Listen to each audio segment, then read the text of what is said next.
All right, Steve, go ahead. Mike Kimbel, this is Steve Jewin from MMA Mania. How are you doing today? I'm well, sir, and yourself?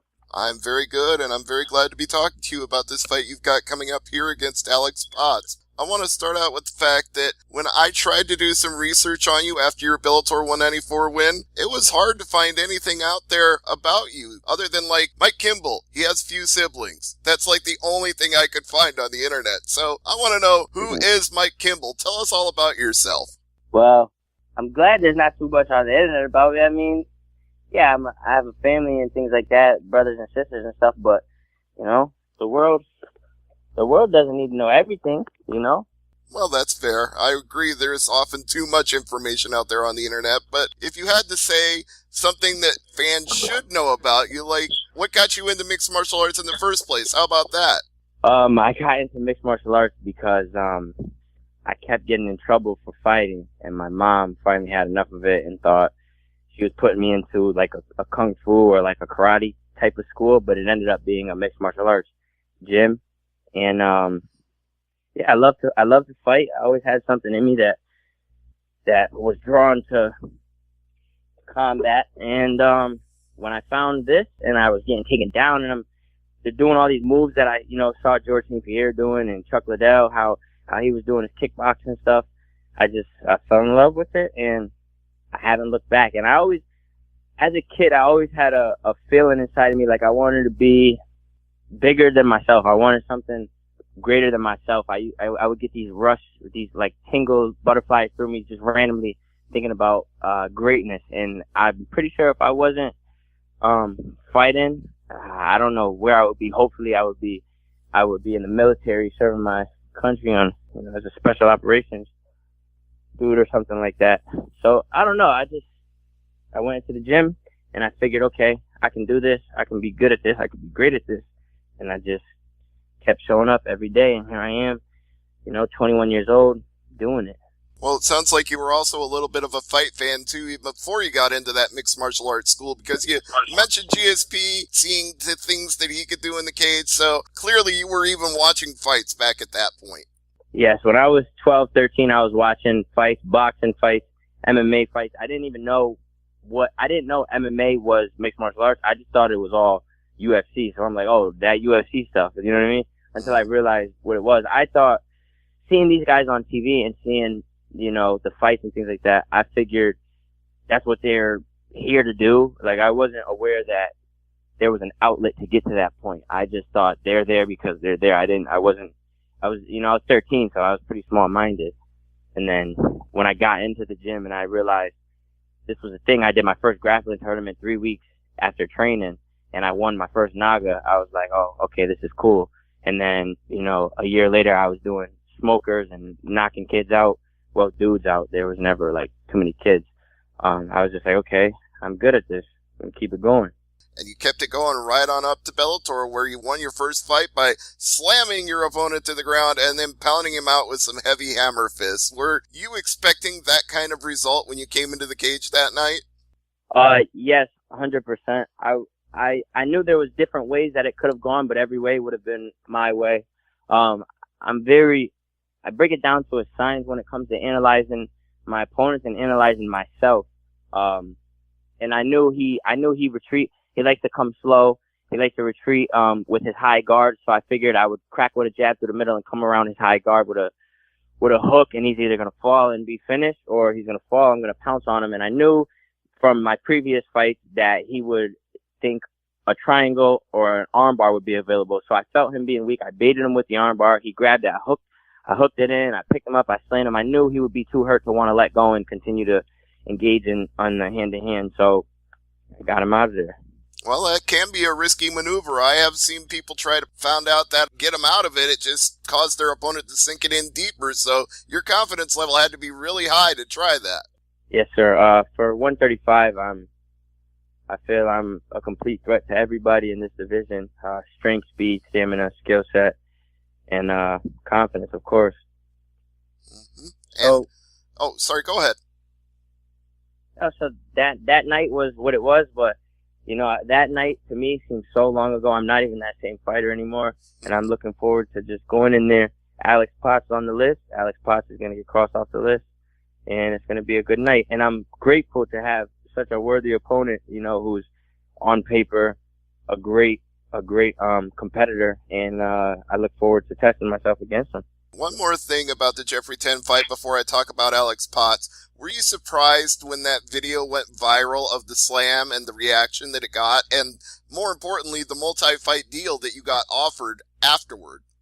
I was actually very surprised at the 6-fight deal. I figured my coaches and I were saying, because every fight I've had, every finish I've had, it's always been, wow, I didn't expect it to be like that. Do you see what Mike just did? But so it's just the fact that a worldwide platform has caught eyes of it. You know what I mean? But around here, and people that have seen, and know me through social media and stuff, people reach out to me from all over, like, wow, man, that was great, from previous fights. So I wasn't surprised that it went viral, because I knew the world would be watching, and I knew the world has seen many great athletes and many great mixed martial artists, and I know that every time I step in there, everything I do is going to be, wow, look at this kid.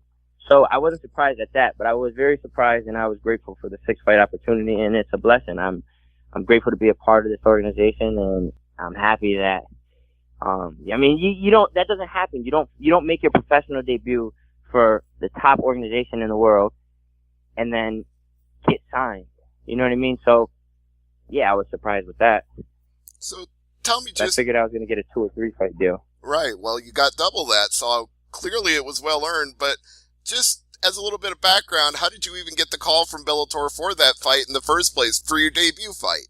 So after my second amateur fight, I scored an 8-second knockout over somebody, and that was the same card that Baby Slice made his amateur debut for. So I had my second amateur fight, and he was making his amateur debut, and all of a sudden I get a message from the promoter of Warrior Nation at the time, a link to a YouTube vid, and it was my fight and Baby Slice's fight featured on Inside MMA. So nice. From there, Bellator had seen that and whatnot, and also my coach has a good relationship with the reps at Bellator, because I have a former teammate who's actually deployed right now. God bless him. Mike Mangan, who fought for Bellator every time they came around on the local scene. I think maybe once or twice. And so they were always like, "Oh, is Kimbel ready?" At the time, I was young. I was 18 years old. They were like, "Well, we'll open up a 125 division for him." And I kind of struck that off. Like, I'm not ready to go professional yet. I got a lot to learn. And they kind of just been keeping eyes on me ever since. All right. After a string of wins, an amateur title, I was ready to go pro. They were right there on the horizon for February. All right, and we're right here on the horizon coming up to Alex Potts. What's the matchup like for you? It's another undefeated young fighter like yourself. Yeah, Alex Potts, the matchup for me, I'm ready for all of them. I'm ready for wrestlers. I'm ready for strikers. I'm ready for jiu-jitsu artists. I'm in the gym every day, not with no ego, constantly trying to learn something, constantly trying to apply something. And I'm ready for him. I know. I've seen him fight. He's well-rounded. Like I said, and not for nothing, I might be the only fighter in the organization on the early come-up who's not fighting bums. I've never fought a bum in my life. Jeffrey 10 has never been finished, and he was actually 1-1. I don't know why I said he was 0-1. He was 1-1, and he only lost to somebody who's also in a top organization by a decision. So I've never fought a bum in my life, and I'm not going to start. So Alex Potts is yet again another good competitor. He comes to fight. He's a natural wrestler, but he likes to strike. Good jiu-jitsu, solid in transition, solid in position. He's just overall a good fighter, but I'm saying it now, and it'll be said 5-10 years from now. I feel I'm great, and I just got to prove it to the world one by one. So this is one that's going to happen, and then by that, it'll be another one. Well, that sounds a little bit like what we heard from Aaron Pico after his fight at Bellator 206. He was saying, I'm pretty good now, but 2 or 3 years from now in this cage, nobody can touch me. Is that kind of how you approach it? Yeah, that's kind of how I approach it. I've been like I said, I wasn't a high school wrestler who then came into MMA, or Olympic boxer who then came into MMA. I started in unarmed combat. I started in mixed martial arts, and I just progressed in it. And then I branched off and went to the wrestling and did all those. And then I branched off and did the boxing, did all that, and just apply it constantly. So I wouldn't have went professional if I wasn't ready to accept a phone call like, hey, Mike, we need a fill-in. This guy's ranked number 2 or 1. You know what I mean? I'm in there. I'm here. Mike Kimbel is here. So does that mean that you're going to be calling somebody out then after a title shot? Do you already have a name in mind for who you want to fight next, or is it just you'll take what they offer?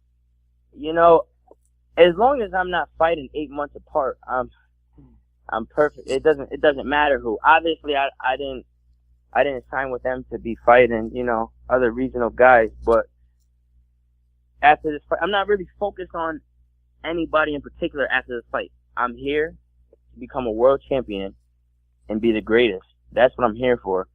But right now, all that I have to worry about is Alex Potts. All that comes after is what comes after. But for right now, Alex Potts is on the list. He gets crossed off. And then whatever happens, happens. But there's obviously, my division is talent rich. It's stacked. And there's a lot of fun fights out there. In my opinion, the only tough fight is Darren Caldwell. And that's it to me. That's just remember that. That's just a tough fight. That's all that is. Right. Well, Caldwell also has a little bit of a split attention right now because he wants to stay the 135 champion and win the 145 title. So do you think he might be splitting his focus too much?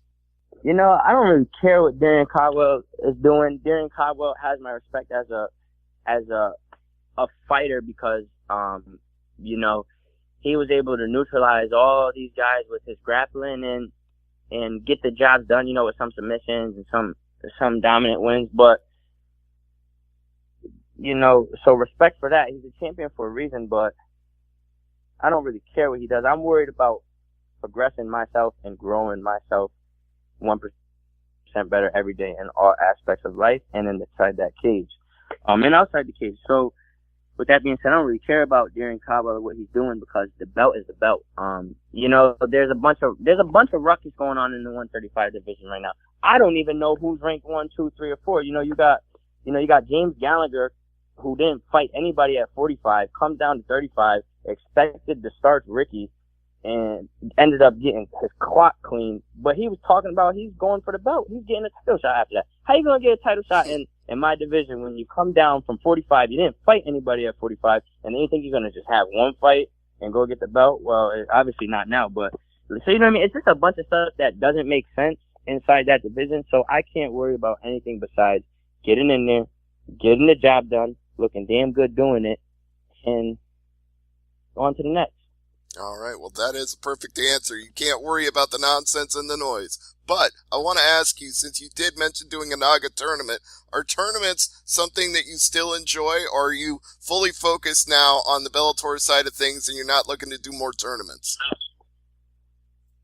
No, grappling tournaments, I really do enjoy. For a period of time as an amateur, I would say, like, I was knocking people out. I was just like, I don't have to train hard or worry about grappling. I'm just gonna knock everybody out. And it didn't play in my favor too many times. So listen, I'm a natural striker and I've got God-given abilities, you know, when it comes to athleticism and speed and power. So all of that is gonna be there no matter what. Grappling is something that I like to focus on, I like to accept, and I like to become good at. I have a sense of pride when I could tap a brown belt out.